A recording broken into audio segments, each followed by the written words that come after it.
to start recording this year. When you are finished, please hang up. Thank you so much.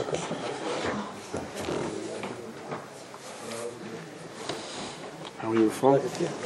I'm very Okay.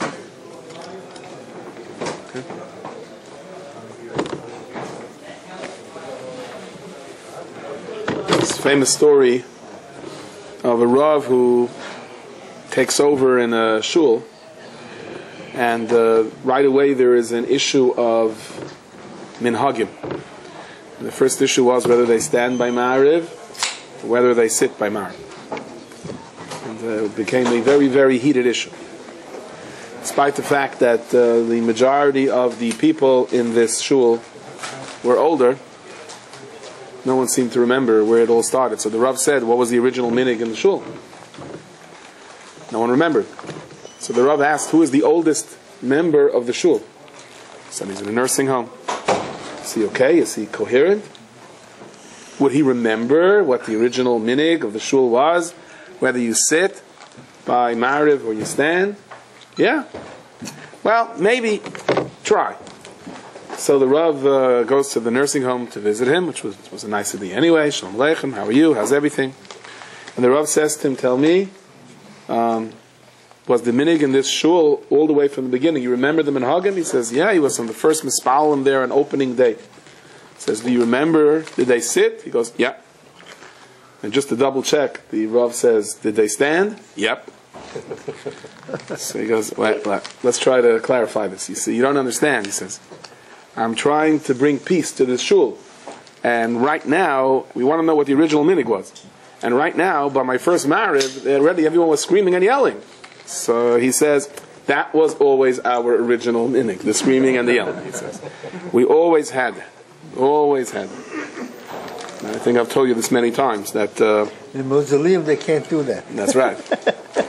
And again, we don't know what goes on in Shemayim, right? Oh, yeah.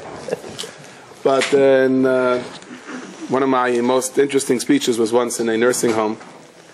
That was, everyone who... It was interesting when all the patients are rolled into the speech, and sometimes people fall asleep, you have to roll them out, but they roll them in. And, you have all the aides from different countries standing around, so it's to prepare a different kind of a speech. And I start talking, and this man, he picks up a cane, and he's yelling, but he's really very emotional about this and very emphatic, and he says, Yiddish, do that in Yiddish! So, whoa, I got scared. So, I'm scared of people that are armed, Yeah. Anyway, so I start talking Yiddish. And, nope. And then this lady who also had a cane got up and she says, English, English! And I thought this is going to be there's going to be some serious over here breaking out. So the manager of the nursing home, or the one that was in charge of these extracurricular activities, he says, don't worry, just ignore them. He says, they've been married, he says, for 70 years. He says, you just ignore them. Keep going and whatever's going to be. So we talk about people understanding each other, and we know that the reason the Beis Hamikdash is still down is because of sinas chinam. Now, what does sinas chinam mean? If I don't like someone because he keeps parking in my driveway, is that sinas chinam? It's not sinas chinam. It's sinna because the man is parking in my driveway. Okay? If I don't like someone because he embezzled me $500,000, is that sinas chinam? If I don't like someone because he grabbed a shidduch and I thought was going to be for my son and my daughter, so why is that sinas chinam? It's sinna because of something. I mean, most people don't hate people for nothing. They have reasons, either legitimate reasons or perhaps not so legitimate reasons, or the scale of what a valid reason is to rationally hate somebody despite the fact you're not allowed to may vary. But why is it sinas chinam? So the Gra explains that the word chinam does not refer to the reason that you hate him. Everyone has their rational reasons for hating someone. And I don't like him because, he davened for the Amid and pushed me away. I don't like him for whatever reason. For you, it's not chinam. But the idea is, wait a second, says the Gra. Do you really think that anyone in this world can hurt you unless it's a gzeira min hashemayim? What are you angry at this person for? Like the Chinuch says in this week's Sedra about Nekama. Everything is min hashemayim. No one can take a penny from you. No one can either lift you up on a pedestal or take you down. It's all gzerim min hashemayim. This person is just a shliach. And that doesn't vindicate us for hurting someone. But the chinam, says the Gra, is the fact that you believe that this guy hurt you. That you believe that this guy can do something to you. That he's not just a shliach. He says that's why the Beis HaMikdash hasn't been built yet. There's this story in the Sefer Lein L'Shabech, a very interesting story. But there's this person who's Isaac in Kiruv, and he's really involved, and he gets up in the morning, he's running out, and he gets a call from his father. And his father asks him if he can drive him someplace. Right? Meanwhile, he's supposed to pick up a bunch of kids and take them to some type of event. And he didn't know, Kibberav, and here it is. Somehow, he made a decision not to take his father, whether right or wrong, probably wrong. And he told his father, I'll give you money for a cab, I'll get someone else. So he said, never mind. And he's driving. And he has a fender bender with an Israeli cab driver, which, as you know, could be extremely serious. And this guy came out with a baseball bat, old Israeli pastime, American Israeli game, baseball. And he was livid. And he ran over to him, and he looked at the dent in his car, and he started smashing away at his car. And this person is standing outside of his car, and the first time the bat comes down, crack, onto his, breaks off his mirror, he goes, and that's because I didn't take my father today. And he smashes the thing again, and he goes, and that's because I didn't take my father yesterday. And smashes again, that's because I'm thinking only about myself, not about others. And finally he says, Adam Mishugah, you nuts! I'm trying to get you angry. You're saying it's because of this and because of that. He goes, you think you could hurt me with this bat? There's a reason that this is happening to me. It has nothing to do with you. He says the guy was so floored, he just put the bat down. He didn't know what hit him. And then it goes on to say that he asked him, I never had anyone think that way. He says, what do you mean? Why not? If you believe in the Rebbeinu Shalom, you think that way. And finally, he goes over to this bat-wielding taxi driver, and he invites him for Shabbos. That's how the story goes. I got to tell you, I'm not sure I would really like to invite such a person for a Shabbos. See, by my Shabbos table, Baruch Hashem, things are okay. But the kids, the Einiklach, they get sometimes a little, we've had experiences where some soup, some wine, some fish sauce, may have fallen on a guest here and there. And a guy that comes with a baseball bat, I'm not sure, usually they just politely, get up and ask if they can sit a little further down the table, but I don't know. But the idea is an amazing idea. That when we are faced, and particularly bein adam lechaveroi, with an issue, and to say it's not this person, this is a hashgacha min hashemayim, that is the opposite, according to the Gra, the extreme opposite of sinas chinam. And I want to delve into this a little bit deeper. There is an issue in a shayla, the Michtav Melio talks about it. Are we in a greater sakana when we face a Baal Bechira as opposed to someone who's not a Baal Bechira? In other words, if I am walking down the street and a stray pit bull comes charging at me, so obviously I am in a sakana. What about if a mugger steps out from behind the tree? I'm also in a sakana. Am I in a greater sakana with the mugger who is a Baal Bechira, who has free choice, as opposed to the animal which may not? So I heard once from Ramelech Biram Zayn Gesund. He said a murder Gevara. I forgot who he quoted. He said, "Be'etzem you're not." Same thing. Elamai. Why do we find in the Svarim and Inyan that sometimes you need more shmira with a Baal Bechira, which is why the Shvatim threw Yosef into the pit to expose him to the snakes, as opposed to they killing them, as the Acharei Mot Kedoshim says. So he says it has to do with what you believe in. You see, when you see a dog coming toward you, you go to Rebbeinu Shalom, save me from this dog. When you see people coming toward you, you're more like you're begging the person, no, don't hurt me. So you're not really putting your betachan on the Borei Olam as much. And because you're not counting so much on the Borei Olam, so memela you need more shmira. But bi'atzem, the person can't hurt you unless it was min hashemayim. And the Baal Shem HaKadosh says that when a person starts being hurt by someone else and right away attributes it to something he did as opposed to what this person is doing, you automatically have an effect, and in a shemayim they generate a shmira on you. The more you get angry at the individual, the less shmira you have. Somebody once came to one of the Talmidei Baal Shem and said that his wife doesn't respect him, and his wife yells at him, his wife says, so he told him, then be careful with your dibber, be careful what you say. No, she's the one that screams. So he said over a Messiah from the Baal Shem Tov, and of course it has to be understood and put into context, but he said that a person who is paigim in his dibur doesn't speak the right things, his wife loses respect for him. And a person who is pogam in his machshava, blatantly, his children don't have respect for him. And a person who's not honest with his dealings, his business people that work with him don't have respect for him. Now, again, you have to understand what that means, but the idea is that imagine how many shalom bayis situations will be solved if people thought this way. Right, that it's not you, let me think what I did that's causing you to do this. And of course that has to be applied selectively, but that's the concept. So it says, Ein adam noikev etz ba'im ol mata. No one bumps a finger down here in this world, el imkein machrizin olav ol maila, unless they decree that from above. And the Gemara goes on to say that if you're doing a mitzvah and you bump yourself and blood is running, that dam merutza kedam oil. Now the Gemara is very specific about this. It's not just any mitzvah. It's not just any. It's your big toe on your foot. The Gemara says your right foot, the big toe on your foot, and when it happens the second time. In other words, let me illustrate here what's happening. You're in bed and the phone rings. And you look at the caller ID, and it's someone who's who's going through a hard time, and you really don't want to get up to answer the phone. And it rings again, and it rings again, and you finally get out of bed, and you say, "This person needs me," and you start running. And you have this brand new bed with these beautiful 4 posts to the bed, and your big bare toe goes bullseye into one of the posts. And you can make Kiddush Levana. You see not only one moon, you see hundreds of moons and stars. Okay? And at this point you settle back and the phone is ringing and you're going, why didn't I stay in bed? And you want to go into bed, but yet the phone rings again and you see it's the same person who needs you, it's giving you a mashal, and you start running again. And this time you run around the other side of the bed, and all you accomplished was you now gave the other post a chance to get the second base hit on the same toe, which, as you know, when the toe is hit a second time, whereas the first time you were able to make Kiddush Levana, now it's the entire planetarium that is in front of you and all the galaxies and the Milky Way and everything.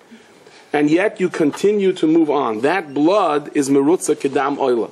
Why kedam oila? What is a carbon oila? In a carbon oila, you're makriv the carbon, you get nothing out of it. It's completely consumed on the mizbeach. In other words, you've made a decision now that I'm not going to gain out of this personal mitzvah. Right? It's not like, I'm going to do this mitzvah, and all of a sudden, I'll see a bunch of malachim, they're going to come down and give me the lottery numbers of the next Powerball. It's not happening here that way. You're going to do the mitzvah that Rabbi will give you schar, but according to his timetable. And you continue to run. And you continue to go, despite the fact you get hit once and you get hit twice.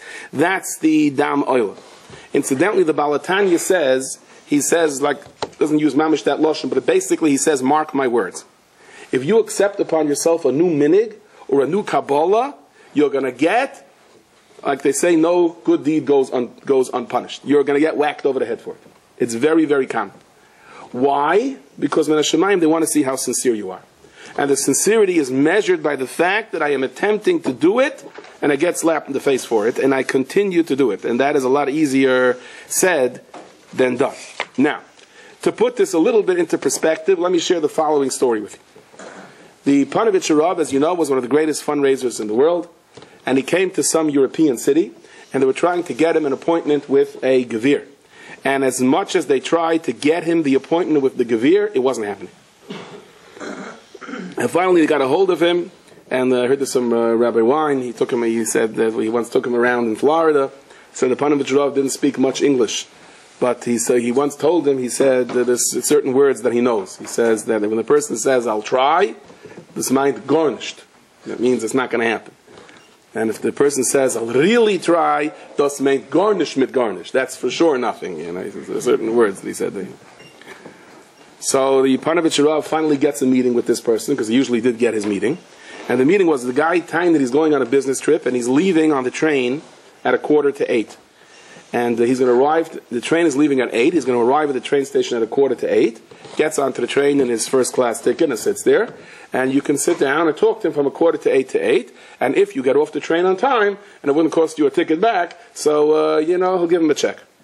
So the Panovich Rav said, fine, that's what you got to do to raise money for his Meisdis, that's what he's going to do. He was Meiser Nevish himself in greater ways.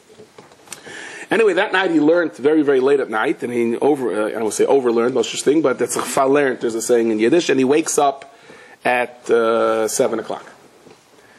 And now he says, what do I do? He says there, if I already missed the Vesika minyan, he says, if I daven b'tzibur, I'm going to miss the appointment. If I daven b'yichidus, maybe I can still make it. Or maybe I'll daven b'yichidus afterwards. So he said, look, for Tzar Chiram, I'll have to daven b'yichidus. Then he stopped short and he told his attendant, no, he says he's davening with a minyan. So he said to him, but you came here only for this purpose. Why? I'm davening with a minyan. So he davened with the minyan finished at 9 o'clock. And then he said, we're going to the train station. As Rabbi said, he said, it didn't make sense that you're davening with the minyan, and you're giving up the opportunity, and it definitely doesn't make sense now that you're going to the train station. Listen, this is what we're doing. They come to this train station, they're standing there, and all of a sudden they hear there's a footfall, they turn around, this guy's running and panting, it's the Gavir, he goes, I'm so sorry, Rabbi, I'm so sorry, I woke up late, I missed the train, I realized you've been standing here for so long. Oh my, he says, he takes out a checkbook, he's about to write him a big check. The Panovich Rav does not want to be over Genevas Das. He says, I got to tell you the truth. He says, I just came. So of course he gives him the check anyway, and he said it was about 3 times the amount they anticipated from this individual. It was enough to get the yeshiva rolling for 3 months. So the Panovich Rav later explained like this. First of all, he told his Gabbai, he says, don't think, that because I davened b'tzibur, so I wound up with a bigger check. He said, I would have wound up with no check. Because what would have happened? I would have showed up there at 7:45. And I see he's not there. 8, he's not there. 8:30, he's not there. I would have left. So I would have been there with nothing. That's number 1. Number 2, you want to know if I have Ruach HaKodesh? He says, no. He says, it just when I woke up in the morning, I began to think, why did this happen that I woke up late? Why? I never wake up late. And I began to think that maybe, just maybe, when I heard it, I'm getting this appointment. I said, great, this Gavir is going to bail me out. He's going to bail me out? He's just a shliach of the Bayri Kol Olamim. I said, maybe that's why I woke up late. So what am I going to do now? I'm going to forego on Tefillah B'tzibur. I'm going to say, Rabbi Shalom, please stay out of this one, okay? I got to get money from the Gavir. I said, I'm going to daven.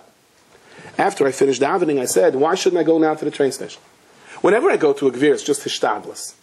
I just try. And whatever the Rabbi Shalom does, he does. So I'll do my hishtadlus now. If I really don't believe the hishtadlus is directly connected to the atzlacha of the project, let me do it now. So I went to the train station. And take note of how things work out. You heard this from Rabbi Waxman. He said a nice story. He said that once he went collecting for a certain maisid, and they got an appointment in Manhattan with a real Gavir. And I got up there, and there was a man sitting there in a nice suit and a tie, and they sat down, and they started telling him about their organization, and he was so sympathetic. He says, yeah.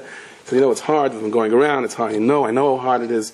And after a half hour, they pour their hearts out to him. He goes, see, I know how hard it is. I see, because I'm also waiting here for an appointment with the Gavir, because I'm a Meshulach for a different maisid, he said. So he said, when they walked out, they're all taken aback. But then he said, you know something? He said, the Gavir is also a Meshulach. We're all just shluchim for each other as we interlock with each other in the play of life, as the puzzles go in. Now, if we take this lesson, and we understand this, that there's no one that can hurt you. There's no one that can give you anything. There are people that are shluchim of HaKadosh Baruch Hu. When you understand this, it takes a lot of pressure out of life.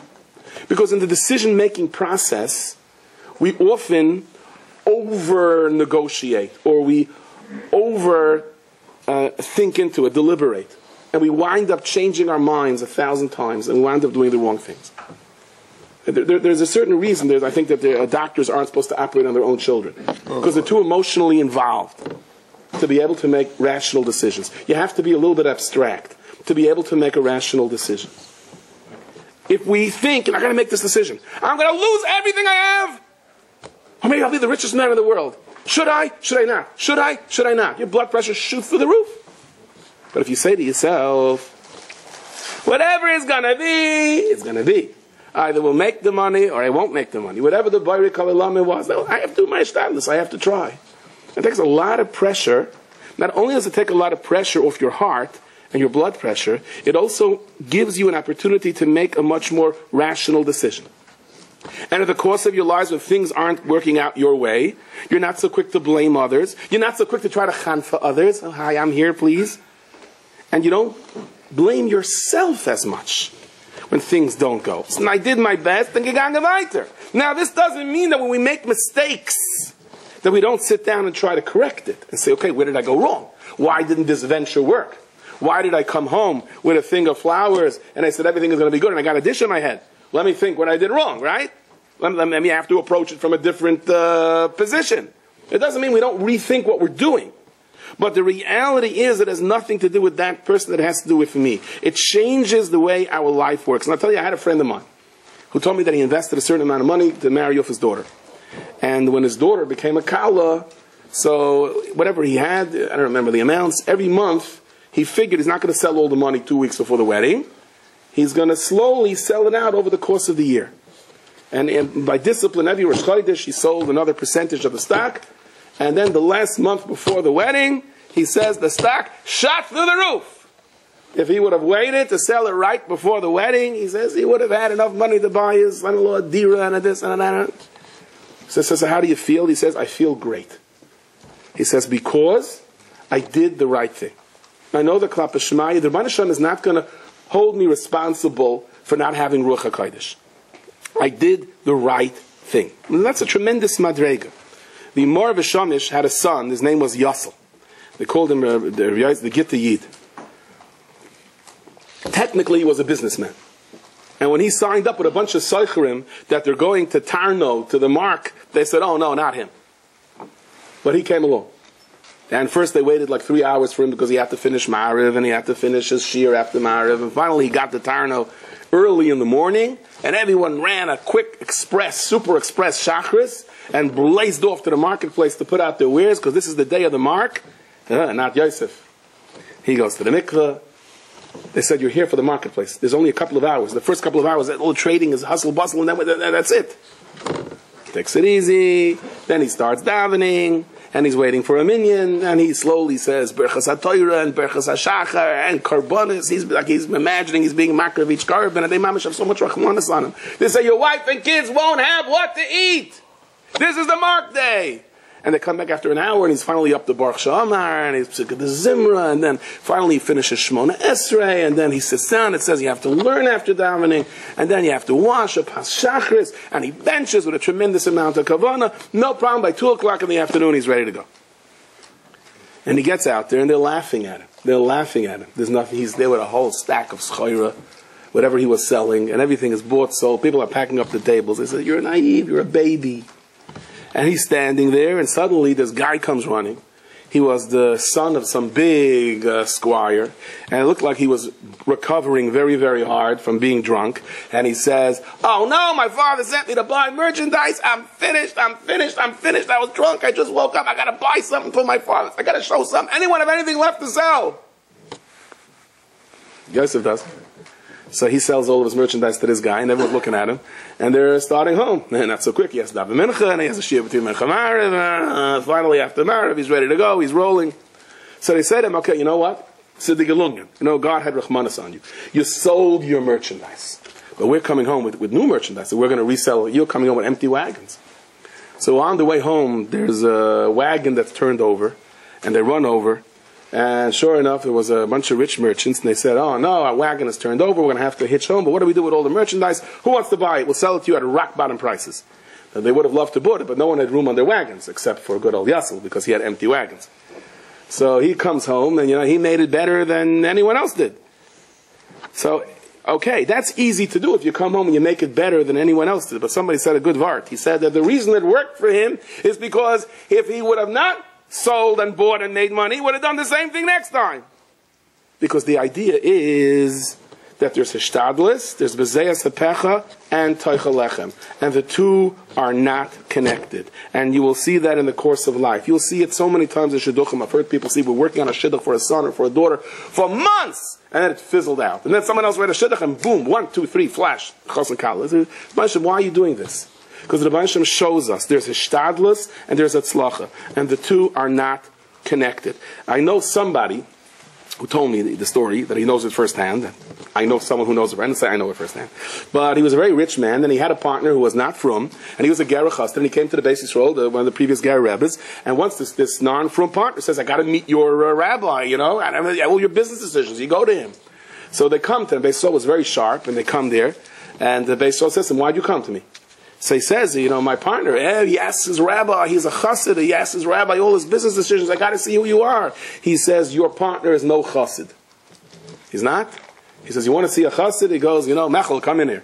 And Mechel walks in, his head is squashed, he's one pay up, one pay down, his toes are sticking out of his shoes, he looks like he hasn't had a good day in his life. He goes, you see this Mechel?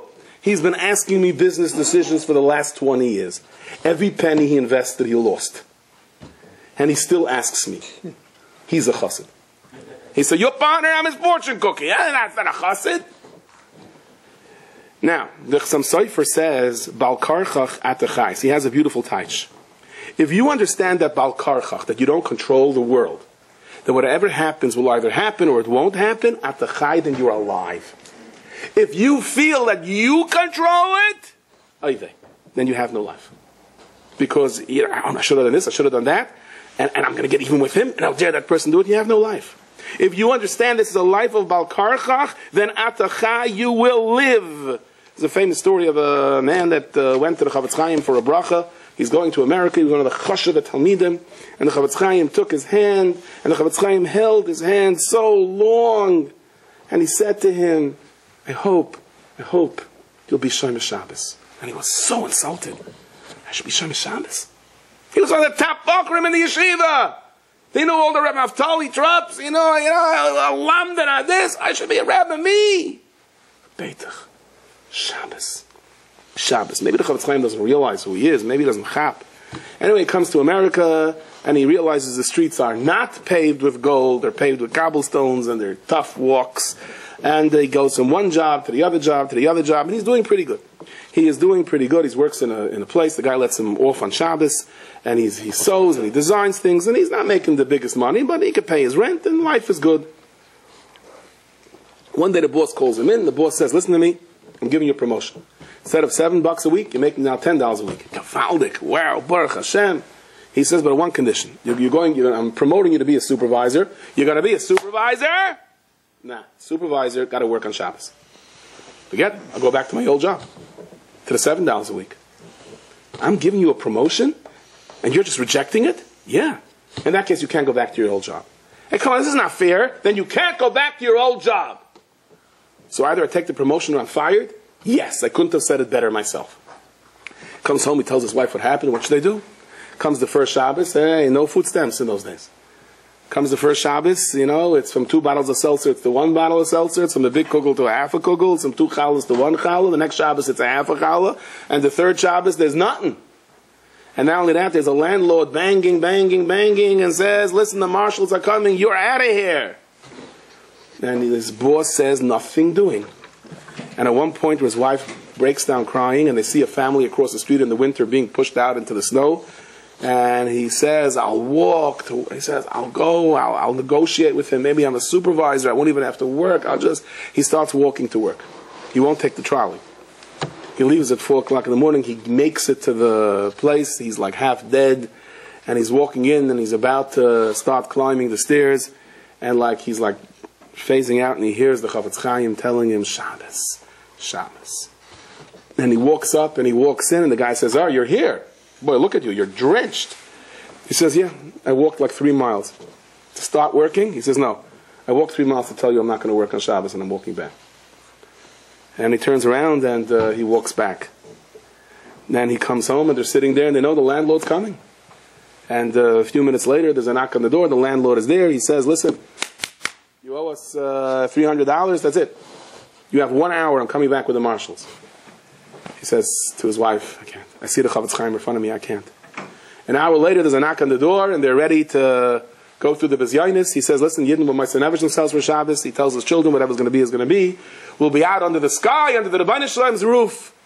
And in walks his boss and his boss's partner. And they say, we'll tell you now the whole story, okay? He says, my partner came in. He says, why is this guy getting away with it? Why is he not working on Shabbos? I said to him, he's for real. Yeah, he's for real. He says, you offer him a raise and see if he doesn't take the job.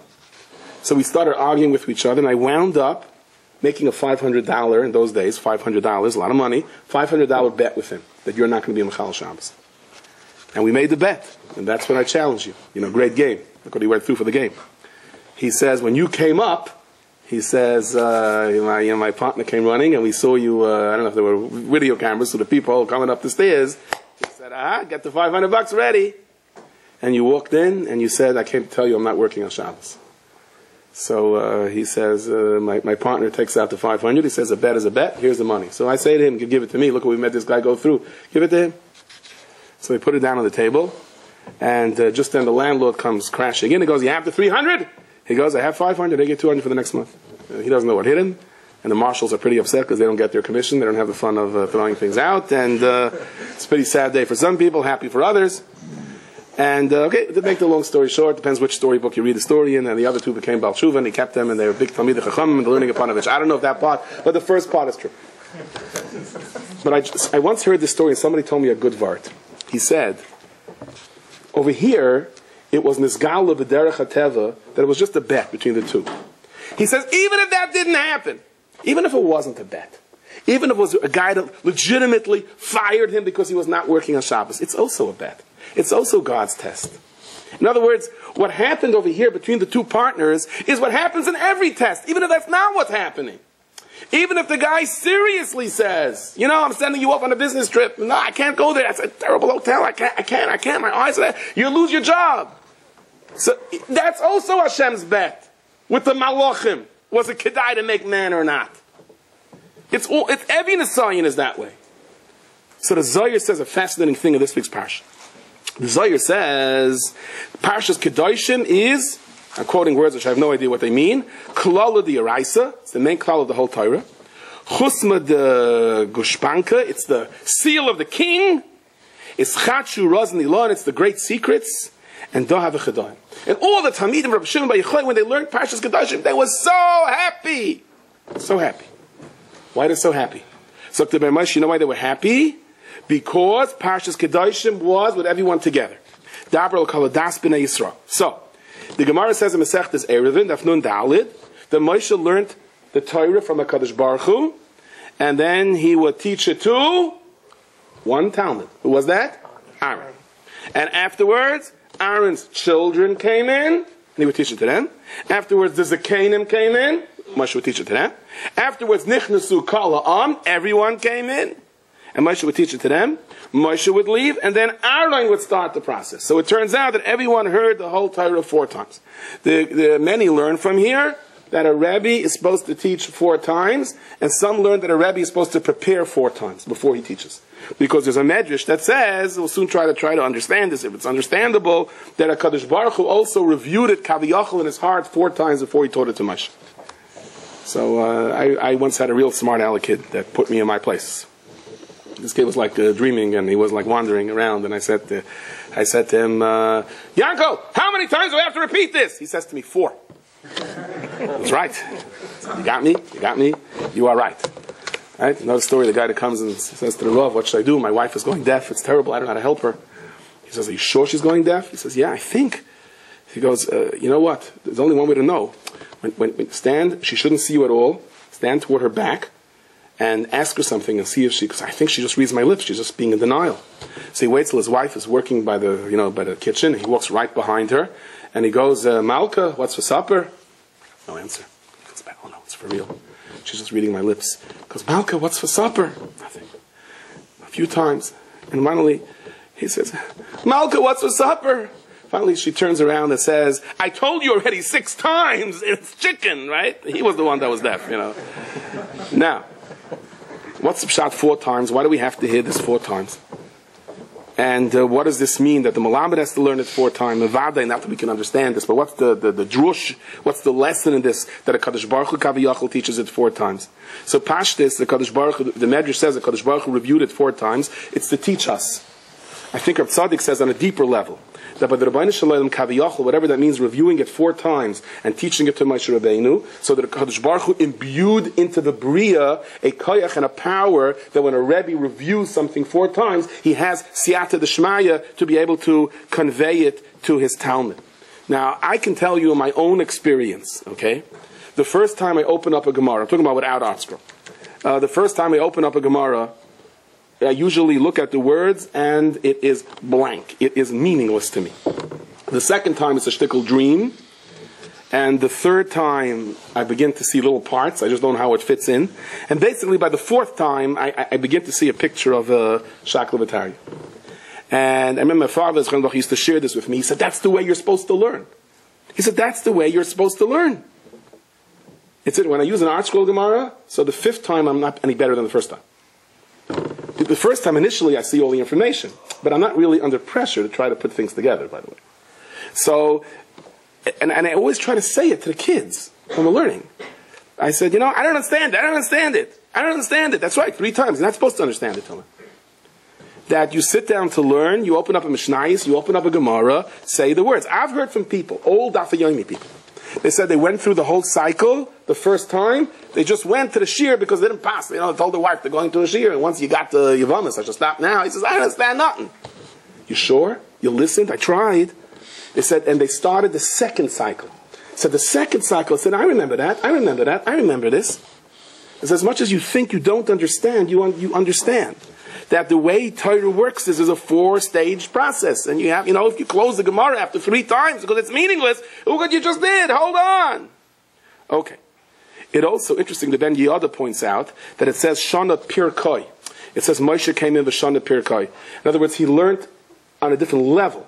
Aaron may have heard a deeper understanding than somebody else. The Stipler once got a ride with a taxi driver, and the taxi driver told him, I go to a Daf Yomi Shir Rabbi This is a hustle this cabin at Yisrael, against Yisrael. He didn't have a bat, but he said it's still hard. What they say about Israeli taxi drivers, they don't drive too fast, they fly too low. He says, I hustle a cabin at Yisrael, and I come home, I go to a shir, I sit down, and I'm snoring away. So the Stipler told him, you're going to go to the shir, even if you're snoring. He said, in Shemayim, you're going to be a general. Now, by Parshas Kedoshim, at least many learn this way, Dabril Kaladas, so it didn't work that way. In Parshas Kedoshim, it didn't go with the normal process of Moshe first speaking to Aaron and so on, but everyone, even women and children, all came. They all had to come to start with. Why? Why was this necessary? They all had to come to start with. And the answer is, because Parshas Kedoshim is the human experience. It's all the halachos of human beings, one to another. In order to do that, you have to bring everyone together. And you have to say, you see, this guy's rich and this guy's poor. This guy is more covered, this guy is less covered.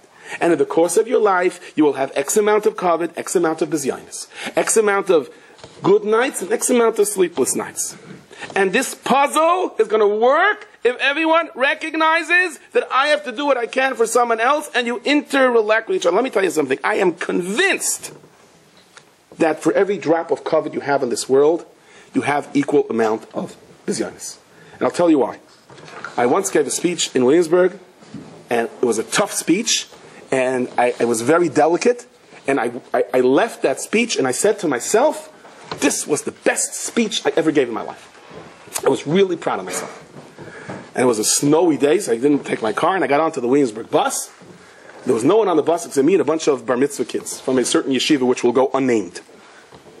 And one of them, they stopped pointing to me and says, they say my name. He tells stories, right? And they all surround me. They say, tell us a story. Tell us a story. Come on, tell us a story. Come on, not right now. No, come on, tell us a story. And one of them grabbed my hat off and ran to the other side of the bus. And the other ones were kibitzing. They were mimicking my voices and my characters. This was going to be some bus ride on the way home. And as we walked out, so one by one, each one was getting off. And there was one boy, I'll never forget this. There was like a tear in his eye. And he comes over and he goes, Bismillah Michael. I said, you're the one kid that didn't do anything to me. Why are you asking? He goes, I told them who you are, he says. Like, he felt, So I said to myself, well, maybe that was my best speech. This was not my best bus ride. I want to tell you something. There is no such a thing. There's no free ride on this world, okay? For every taiva, there's an offshoot to the taiva. For every amount of cover, there are bizyanis. The big chazan once came to the Divrei Chaim. He says, what do I do with my gaiva? He says, turn around and watch the people laughing when you stop, and that's all. What's the problem? The Sar Shalom, he once said, Moshe Rabbeinu said, Eila advarim asher dibra Moshe el bnei Yisrael. It says, Lo pachis lo yoser, not any less, not any more. So he said that through limit HaTorah, lo pachis. Without learning, you can't fall any lower. And v'lo yoser. And with learning, you can't grow any higher. And I once heard a different part. That Eila advarim asher dibra Moshe el bnei Yisrael. So the Yidden here, the Torah, they say some tough halachas. I got to watch my eyes. I got to watch my machshava. I got to be honest. I got to have a munah. What are you worried about? I'm going to lose out on life. You're going to lose out on life. Loy pachis v'lo yoser. There's a certain amount of taiva you're going to have in your life.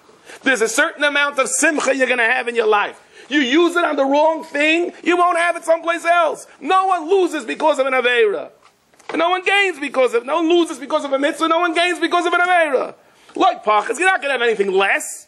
But like Yosef, you won't have anything more. Palmer was used to say, somebody once asked him, remember in a shir of crime pays.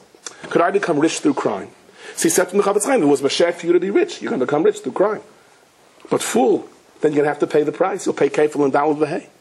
And the most frustrating thing in the Olam HaEmes, says the Chavetz Chaim, when it comes to the din, is I'm going to have to pay a price for my taivas, for my stolen money, and they're going to say, it was coming to me, I would have had it anyway. Of course, if you got it, that means you would have had it anyway. You only would have waited.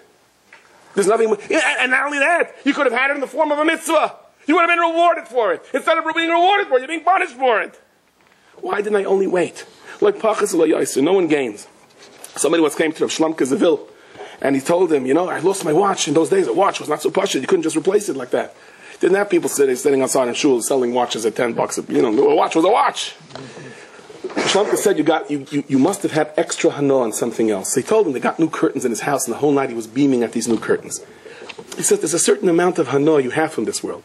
You overindulge one way, you lose it on the other. You ever notice that a new car is going to get scratched in the first week that you have it? So many people told that to me. It's mamish b'chush. Because there's a certain amount of hana that you can have.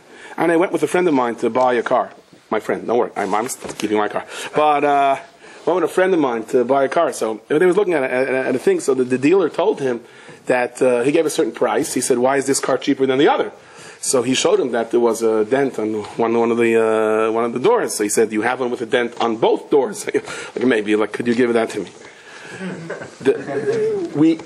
There's a price to pay. You're not losing out if you're doing the right thing. So you may as well do the right thing. It's anyway like pachas v'lo yosef. You're not gaining anything. So Parshas Kedoshim begins Kedoshim, Prushim in Harais, the way Rashi learns. The Ramban learns to be careful with things that are mutter. Why did everyone have to be together? Because the Rabbi Shalom called every single year into that room and said Kedoshim to you. Oh, but you don't know the nisyonis that I have. Oh, you don't know what I go through. The Rabbi Shalom says, no. That's why I'm calling all of you together. Because the Kadosh Baruch Hu says Kedoshim to you. And I know your Yetzer Hara, and I know your Yetzer Hara, I know your Yetzer Hara. And I know what you can do, and I know what you can't. I know every single one of you.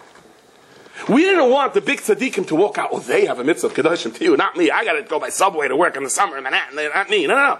Every single one of you. I know what you can do, and I know what you can't do. Everyone had to be there. Do you understand that? Now, it goes weiter. Ki kadosh ani. It's measured against how much a Kadosh Baruch Hu can be mashpia. I know within the context of who you are, you have to do your best. That's all I'm asking for. Then it says, Ish imay v'aviv tiro, v'shabsaisa tishmayru. There's a vod from the Streliska. Ish imay v'aviv tiro, the more yira the father and mother had, the more the child feels a kedusha for Shabbos. The more kedusha the father and mother had in their lives, the more the child is imbued with kedusha. And this is why everyone had to be there together. Because you can say, sure, he feels Shabbos. You know what his parents were? I should feel Shabbos. Hashem says, no, I'm talking to all of you. I know you're in a sign. I know you're in a sign. No, two Nesyanis are the same. And I'm talking to all of you. And then the pasuk says, Al tifnu elu alilim. Don't turn to Avodah Zarahs. Every door is a different sign in Avodah Zarah. There were times there was a taiva for Avodah Zarah. A generation ago, people were sick with communism and socialism. It was a religion. And then comes Pigel. Pigel is Kedushas Hazman. What does Pigel mean? If the Kohen says, if I have in mind to eat this after the time period, so it's a serious Isser, we all have different pressures in our lives. The Hashem says, I know your time and your time. And then you have the mitzvah of Leket and Peah, that you have to leave over for the poor people on the field, that it's an integral part. You're rich, you're poor. I'm talking to both of you. You both have your mitzvah. And the Geula is totally in this. Because Rus, married Boaz through the mitzvah of Leket. Because the ability to say, Rabbi Hashem, if my role is to have to collect, I collect. If my role is to give, I'll give. By looking at everyone and saying, he didn't take from me and I didn't take from him, that brings the Geula. And then comes Loisig Noivu, Loisig Chachshu. Loisig Noivu, by the way, is the real Isser of Geneva. The Loisig Noiv in the Aseres HaDibris means not to kidnap anyone. I say from the Kotzkel, he was a tiny little boy, that some guy came in shul and he was choshen him that he stole the pushka, which wasn't true, and he grabbed the little kid and shook him and says, Shayetz, loy signoi. And he answered back, I'm a oretz, it's loy signoi vu, he said. Put me down, please. You got the wrong pasuk. I don't know if that story's true or not, but so afterwards, like Seshavu and like Chil Hashem, and not to pay a worker, and you shouldn't curse anyone. Give people the proper advice. That bezin has to be honest. The lav of Rechilus, don't repeat what somebody else said, even even it's not lashon hara. Rechilus is sometimes lashon hara, sometimes not. If I say, we had a meeting by the board, and the other guys decided you ought to go, and I said, no, you should let somebody else go, that's not necessarily lashon hara, but it's rechilus. The lav of leisamed el dam reyecha. If you happen to be standing next to someone who's drowning, you have to save him. Leisisna, heicheach techiach, giving musar, nekama, and that's where the chinuch, the famous chinuch on nekama, that all. And all of this, as the svas emes, is a hachana to the mitzvah of yahaftal riyacha kamaycha. Kamaycha means according to who you are. The Rabbi Hashem says, I know who you are, and I know your nesyanis, and I know your difficulties with the people around you. Where this guy says, I'm a pretty good guy, there's 5 billion people in the world, who don't I get along with? Just with 5, my wife, my boss, everyone else I get along with. I must be a good guy, right? Never had a fight with anybody in Peru or in, New Zealand. We have to riyacha kamoicha. The Rabbi says, I know who you are, your wife, your husband, your neighbor. And therefore, when you had all of Klal Yisrael saying, okay, Rabbi Shalom, we accept the role. So the Rabbi Shalom says, this is my crown. And the Zohar says, Doi Chedoin. This is the greatest Nesayin for Simcha. And I want to just finish off, Rabbi, saying that we all know in this generation, the Nesayin Hadar is, the technology. It's a smaller world. I heard this from my Meshgiach L'Zayin Gesund. There certain things have to be fixed before Mashiach can come. Every single penny has to go back to where it went. Everything has to be corrected. And therefore, the Rabban Shalom brings the entire world together. Whereas years ago, it would take months to sail across the sea so I can pay someone $20 or Hashgacha Pratis would have a shidduch would be done. Today, it's like the Rabban Shalom just puts the whole thing together. Let's get it done. Let's just do it. In this smaller world, however, there's a danger of falling apart. And there's a danger that instead of corrections, we destroy. And whereas for somebody to be over a really bad aveira, you have to yalbish chayim and go off very bad, you flip a button and families are destroyed. And I want to talk a little bit, just a few seconds, about this upcoming event that's coming up. And this is, I have no direct, I'm not involved in it, I wasn't invited to any meetings, and I wasn't right, I don't know, I'm just saying it as a layman, as an outsider, what my perception on this is. I see over here, for whatever that's worth, Kedoshim to you. This is what Moshe Rabbeinu said. No. For this, I need you all together. And it bothers me personally when I hear people say, what are they going to do there? Like, they're going to tell us this, they're going to tell us that, and everyone's speculating on who's going to talk and what's going to talk and what they're going to say, what doesn't make sense, and what, I should buy money, $10? I should pay money for someone to scream at me? Like whose idea is this anyway? And all sorts of accusations flying all over the place. Let me just say as follows, okay? Now imagine, I'm picking 2 of the tzaddikim and gedolim that are involved in this. I know there are many more. I don't mean them to exclude anyone else. But imagine there was a knock on my door. This didn't happen, but indirectly it happened. And I would open up the door, and standing over there is Rav Matasyahu Salman Zalzayin Gesundten Stark, the Mashgiach of Lakewood, and the Skulener Rebbe Zalzayin Gesundten Stark. And I was like, why am I zeicha to this? And they tell me, go outside to the front lawn right now and stand on your head. Will I do it? Of course I'll do it. I mean, I won't do it because I don't know how. I'm crashing there. But I definitely will try. I'm not going to say, why?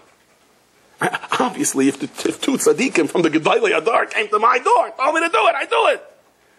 So they're telling us to do this. What difference does it make what they're going to say?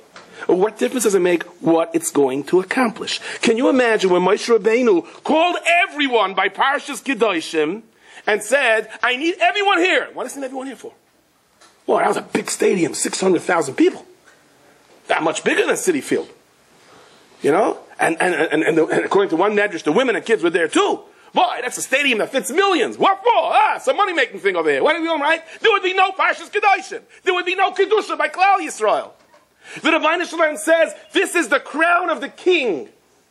If as many of you get together, and if for no other reason other than to say, Rabbi Shalom, I want to be good. I have this yinus. I want to be good. I'm coming with all these thousands of people. I want to listen to what they're telling me. That's Pashas Kedoshim.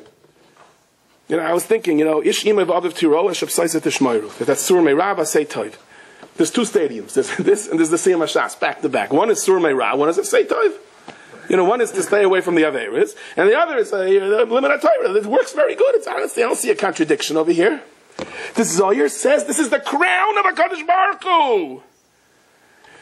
I would be very embarrassed if Mashiach came, after this event, and I would come running and I would say, you know what you did? It was in your mind? You dare step on this line? I tried. You tried? You tried. That people that cried out come, and thousands came, and you decided, it's not for me. A lot of times, that's what I would be very embarrassed. I would hate to say that I wasn't there by Parshas Kedoshim. Today's the yahrzeit of the Rav Shitzarov. He once taught,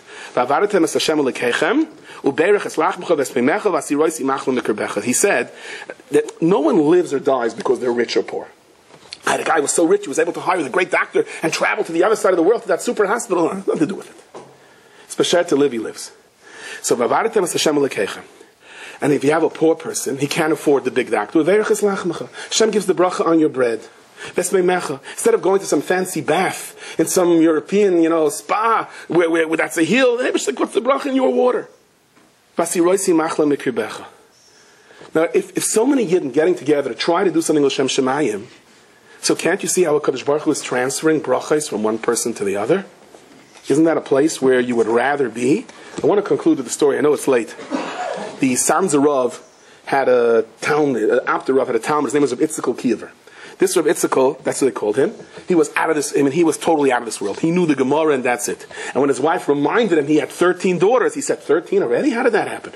Well, the oldest one has to get married. Now, Gewalt. Go to the Rebbe. He went to the Rebbe. He goes to the Rebbe. He starts talking and learning. His wife came to him. What did the Rebbe say? The Rebbe said that really the Rebbe Kiva Egeshtim, he got it over his head. You go back to the Rebbe. You don't go, I'm going. So he goes to the Rebbe and he starts marrying off his daughter. So the Rebbe says, travel to, and the Rebbe said the word travel to, and some Chashav Yid came in and he was pushed off to the side. He walks out. He says, my Rebbe said travel to, I travel to. His wife says, travel to where? What? When? You ask too many questions. The Rebbe said, go, you go. So he runs to the train station. His wife is running after him. He's giving a pair of socks. But you don't know where you're going. You don't know if he doesn't have the first clue. Get on the train, off the train, the ticket. Someone buys a ticket. He gets on the train. To make a long story short, he winds up in the city of Brod. That's when the conductor realizes why he doesn't have a ticket and throws him off. And he walks into the Medrash. He sits down. He starts learning. You're looking at this guy, comes in from the outside, he sits down, he starts learning. Now, as Hashgacha would have it, in that area there was an extremely wealthy person by the name of Rabbi Itzchak Kiever, same name. But no one ever saw this person, and they said he's a little strange, but no one ever saw him. And guys come in, they say, what are you doing here? He goes, I came to marry off my daughter. How exactly are you going to marry off your daughter here? Came to marry off my daughter. And who are you? He says, I'm Rabbi Itzchak Kiever. And all of a sudden, dollar bills are ringing in everyone's eyes. So he's the famous Rav Itzchak Kiever. He goes, you the famous Rav Itzchak Kiever? He says, and what are you willing to give? He says, I'll give everything I have. Give everything I have. Man, there's a mad, anyone that has a 2-year-old son to a 50-year-old son is running, banging away. They doesn't know what to hit him. I can only marry one. I have 13 daughters. Wait, just relax, So finally comes this real chashuv. The guy, he's like the Gvir of Brod. He makes a shidduch with his son, and they write noyim, and they write presents to each other. And he comes home, and they're marching home with marching bands, and he comes home, his wife is crying, my husband will never come back, he's lost. What did he do? And he walks in 3 days later. He says, where'd you go? He says, I found a chassan. You found a what? And he shows the tanoim, he shows the contract, he goes, you're out of your mind. And then you just walked in and said you're who you are, and everyone came running with their sons. How did you know? Right, then they walked you back with a marching band. How'd you know? It's like, anyway, it turns out she doesn't know. Shidduch works. Meanwhile, he keeps sending presents, and she is not sending, he doesn't have what to send back. So finally they're saying, you gotta send something back, so I'll go into my little Pirchei mode over here when I say the story. I know it's a little maybe over mature. The guy says, he sends him back his suspenders or something, like, anything, so they finally get it, and he says, what's this? He says, the father's all excited, did he send us something valuable? He said, it's something that'll keep us up for a while, but, anyway, bottom line is, the mechutin on the other side says, listen, something's wrong here. He's going to go speak to Rabbi Itzchak Kiever and say, why aren't you sending me back any gifts? What's happening over here? And so he hires a cab and they go to the rich Rabbi Itzchak Kiever. And the guard says, no one gets in here. He says, not me, I'm your mechutin. And they come to the rich Rabbi Kiva. They say, your mechutin is outside. He says, I don't have a son. He says, well, to convince him, he says, finally he comes in, he slams the face down. He says, how dare you, you made an agreement. He goes, I'm not the guy you made the agreement with. And now you're lying about that. He says, I don't have the same face. You changed your face. You think you're going to get away with this? And he's like, finally he says, hey pal, you've been had. He said, somebody came along and somebody said that you are that he's me, and you fell for it. This is not my problem. So the guy says, I'm so embarrassed. He's going to go to the after Rav and ask him what to do. How do we get out of this? Meanwhile, our Rabbi Kiva is home, and the word comes in. His wife hears that the mechutin is coming. He's in town. She goes, we got to prepare a suda. What suda? They have nothing. He runs home. They don't have a single thing. The only thing they have is a chicken. And so they give the chicken to the daughter, run to the Schachter, quickly. Schachter, she's running with the chicken, she's running. Meanwhile, this mechutin is walking with his son, and the chicken gets out of her hand, is running, and wow, this crazy town, this crazy girl running around with a chicken, like, what kind of crazy town is this, And the chassan says, a pity, her chassan, And they continue on, and they come to the after. Meanwhile, as the story goes, the chicken runs into some kind of a dump, and she follows it, and she trips, and she finds this thing of gold. To make a long story short, she brings it to her father. The father says, I don't know what the halach is, if you can find it, there's a sugya, about an ashba. Meanwhile, he comes to the after.